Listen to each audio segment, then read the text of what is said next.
Hi hello எல்லோரும் எப்படி இருக்கீங்க? இன்றைக்கி மார்னிங் காலையில் இப்போ தான் எழுந்திரிச்சோம்.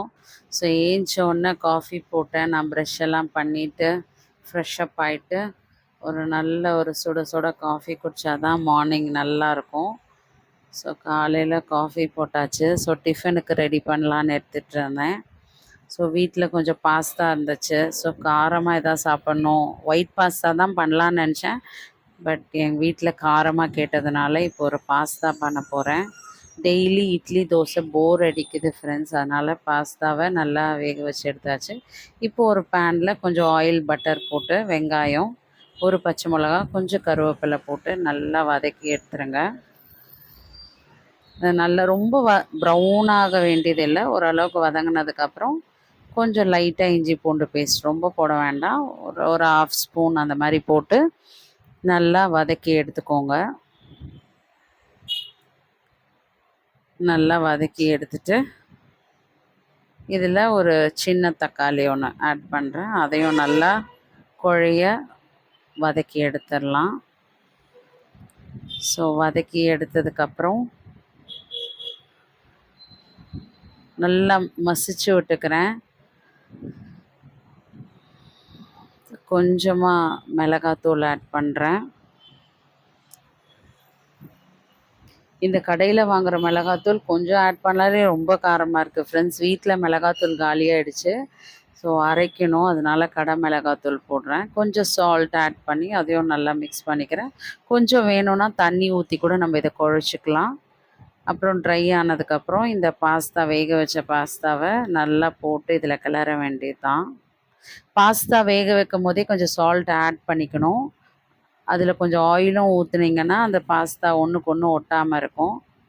ஸோ அவ்வளோதான், கிளறி ரொம்ப சிம்பிளாக செஞ்சுட்டேன். கொத்தமல்லி ஆட் பண்ணி மேலே கொஞ்சம் பட்டர் லைட்டாக ஆட் பண்ணிட்டா கொஞ்சம் நல்லா ஃப்ளேவர்ஃபுல்லாக கொஞ்சம் டெலிஷியஸாக இருக்கும். ஸோ இதுதான் மார்னிங் பிரேக்ஃபாஸ்ட் நான் பண்ணேன். மத்தியானம் மட்டன் பிரியாணி செய்யலான்னு சொல்லி பிளான் பண்ணியிருந்தோம். ஸோ பாஸ்தா ரெடி ஆகிடுச்சு. இப்போ டிஃபன் சாப்பிட்டுட்டு தான் நம்ம கடைக்கு போய் மட்டன் வாங்கிட்டு வரணும். கொஞ்சம் திங்ஸ் எல்லாம் வாங்க வேண்டியிருக்கு, அதெல்லாம் வாங்கிட்டு வரணும். ஸோ காலையில் பிரேக்ஃபாஸ்ட்டை முடிச்சுட்டு போகலாம் அப்படின்னும். ஸோ சாப்பிட்டுட்டு நாங்கள் நேராக போனது தான் மட்டன் கடை. ஸோ மட்டன் ஒரு 1/2 கிலோ வாங்கினா போதும் அப்படின்னு சொல்லிட்டு வாங்கியிருந்தோம். சூப்பராக போட்டாங்க மட்டன். இந்த கடையில் எப்போவுமே ரொம்ப நல்லா போடுவாங்க. மட்டன் வாங்கிட்டு அதுக்கப்புறம் எனக்கு கொஞ்சம் மேட்டெல்லாம் வாங்க வேண்டியது இருந்தது. ஸோ அந்த மேட்டெல்லாம் வாங்கிட்டு வரலாம் வீட்டுக்கு அப்படின்னு சொல்லிட்டு மேட்டெல்லாம் சூஸ் பண்ணிகிட்டு இருந்தேன். ஸோ அதெல்லாம் வாங்கிட்டு இங்கே எங்கள் வீட்டு பக்கத்துலேயே, என்னோடய ஷாப் பக்கத்துலேயே இது இருக்குது இந்த கடை. ஸோ அதை வாங்கிட்டு கறி துணியெல்லாம் வாங்கிட்டு அதுக்கப்புறம் மட்டனையும் வீட்டில் எடுத்துகிட்டு வந்து வாஷ் பண்ணிவிட்டு குக்கரில் போட்டு கொஞ்சம் மஞ்சத்தூள், கொஞ்சம் ஜிஞ்சர் கார்லிக் பேஸ்ட்டு ஆட் பண்ணி இதை அப்படியே தண்ணி ஊற்றி வேக வச்சு எடுத்துடலாம். இப்போ தான் மெயின் டிஷ்ஷே இருக்குது. மட்டன் செய்ய போகிறோம். மட்டனுக்கு நான் ஒரு 12 காஞ்ச மிளகாய் அதை தண்ணியில் காய வச்சு எடுத்துக்கிறேன். இப்போ நெய்யும் எண்ணெயும் ஊற்றி பட்டை, கிராம்பு, ஏலக்காய், சோம்பு, மராத்தி மொக்கு, அன்னாச்சி பூ இது எல்லாத்தையும் போட்டு நல்லா வதக்கிட்டு நல்ல ஒரு வெங்காயத்தை ஸ்லைஸ் பண்ணியிருக்கேன் நான் ஃபுட் ப்ராசஸரில் போட்டு. ஸோ அப்போ தான் நல்லா குழையுது. கையில் கட் பண்ணோன்னா நிறைய குழைய மாட்டேங்குது, அப்படியே வெங்காயம் வதக்குன்னு வாயில் படுது. ஸோ இது ஃபுட் ப்ராசஸரில் போட்டதுனால நல்லா சாப் ஆகிடுச்சு. நல்லா ஸ்லைஸ் பண்ணி அப்புறம் 2 பச்சை மிளகா போட்டேன். இப்போ பாருங்கள், இதே பட்டை, கிராம்பு, சோம்பு, ஏலக்காய் அது எல்லாத்தையும் நல்லா பவுட்ரு பண்ணி எடுத்து வச்சுக்கிட்டேன். அரிசியும் ஊற வச்சுட்டேன். ஸோ வெங்காயம் நல்லா வதங்கினதுக்கப்புறம் இஞ்சி பூண்டு பேஸ்ட்டு ஆட் பண்ணி நல்லா 2 ஸ்பூன் இஞ்சி பூண்டு பேஸ்ட் நல்லா ஆட் பண்ணிட்டேன். நல்லா வதக்குனதுக்கப்புறம் தக்காளியும் நல்லா ஸ்லைஸ் பண்ணி வச்ச தக்காளி, ஒரு 3 தக்காளி இது, நல்லா இதையும் வதக்கி எடுத்துக்கலாம். இப்போ இந்த காஞ்ச மிளகா வேக வச்சோம் இல்லையா, அதை நல்லா அரைச்சி எடுத்துக்கலாம். சைடில் முட்டையும் வேக போட்டாச்சு. ஸோ தக்காளி நல்லா வதங்கினதும் புதினா, கொத்தமல்லி 2யும் ஆட் பண்ணி அதையும் நல்லா வதக்கிடலாம். தயிர் ஆட் பண்ணது மட்டும் நான் காமிக்கல ஃப்ரெண்ட்ஸ். ஒரு 2-3 ஸ்பூன் தயிர் ஆட் பண்ணிக்கோங்க. அதுக்கப்புறம் இந்த காஞ்ச மிளகா அரைச்சோம் இல்லையா, அதையும் இதில் ஆட் பண்ணி அதையும் நல்லா வதக்கிடுங்க. வதக்குனதுக்கப்புறம் மட்டனை அப்படியே எடுத்து அதில் போட்டுருங்க.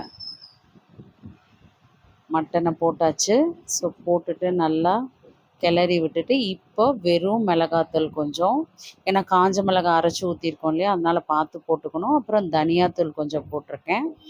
அப்புறமா இப்போ நம்ம பவுடர் அரைச்சோம் இல்லையா, பட்டை கிராம்பு ஏலக்காய் சோம்பல் அதெல்லாம் போட்டு, அதுக்கப்புறம் கொஞ்சம் கரம் மசாலாவும் ஒரு பிஞ்ச் ஆட் பண்ணி இது எல்லாத்தையும் போட்டு சால்ட்டும் ஆட் பண்ணி நல்லா வதக்கி எடுத்துக்கோங்க. தயிர் மறக்காமல் ஆட் பண்ணிக்கோங்க. ஸோ நல்லா வதங்கினதுக்கப்புறம் மட்டனும் நல்லா வெந்துச்சு, அதனால் தண்ணி ஆட் பண்ணிக்கிறேன். நான் சொல்கிற மாதிரியே செய்யுங்க. லெமன் நல்லா புழிஞ்சுக்கிறேன், ஒரு ஆஃப் லெமன். நான் சொல்கிற மாதிரி செஞ்சிங்கன்னா சீரக சம்பா குழையாமல் வரும். ஸோ ஒரு கிளாஸ்க்கு 1.5 கிளாஸ், 1 கிளாஸ் அரிசிக்கு 1.5 கிளாஸ் தண்ணி வைக்கணும். ஸோ மட்டன்லேயும் கொஞ்சம் தண்ணி இருந்துச்சு, அதை பற்றி கவலைப்படாதீங்க. நான் சொல்கிற மாதிரி செய்யுங்க. இப்போ அரிசியை போட்டாச்சு. லைட்டாக கொதி வந்ததுக்கப்புறம் அரிசி போடுங்க. எவ்வளோ நீங்கள் தண்ணி ஊற்றினாலும் இந்த அரிசியும் இந்த தண்ணியும் மேலே வரும் பார்த்தீங்களா, தண்ணி தீந்த அரிசி மேலே வரும்போது ஒரு வாழை இலையை மேலே போட்டு க்ளோஸ் பண்ணிடுங்க. இப்போ தம்மில் போட்டுருங்க. அரிசி மேலே வரும்போது தான் போடணும். ஸோ கீழே ஒரு கல் வச்சு தம் போட்டுட்டேன். 10 நிமிஷம் கழித்து இப்போ ஓப்பன் பண்ணி பார்த்தோன்னா நல்ல சுட சுட மட்டன் பிரியாணி ரெடிங்க. குழையாமல் நல்ல சூப்பராக சீரக சம்பா வரும். விசில் போட்டாலும் விசில் வராது, ஏன்னா தம்மில் வச்சதுனால.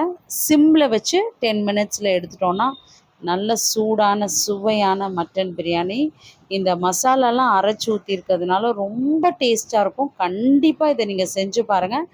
நீங்கள் கண்டிப்பாக உங்களுக்கு பிடிக்காமல் இருக்கவே இருக்காது. அவ்வளோ டேஸ்ட்டாக இருந்துச்சு, நிஜமாக சொல்கிறேன். நான் சிக்கன் 65லாம் எதுவும் பண்ணலை, ஏன்னா போன வீக் ஃபுல்லாக நாங்கள் சிக்கன் சாப்பிட்டதுனால இன்றைக்கி வெறும் மட்டனும் எக்கும் மட்டும்தான் செஞ்சுருக்கேன். ஸோ நான் நிஜமாக சொல்கிறேன் ஃப்ரெண்ட்ஸ், அவ்வளோ சூப்பராக இருந்துச்சு. நைட்டுக்கும் சேர்த்து நான் செஞ்சுட்டேன். ஸோ கண்டிப்பாக ட்ரை பண்ணி பாருங்கள்.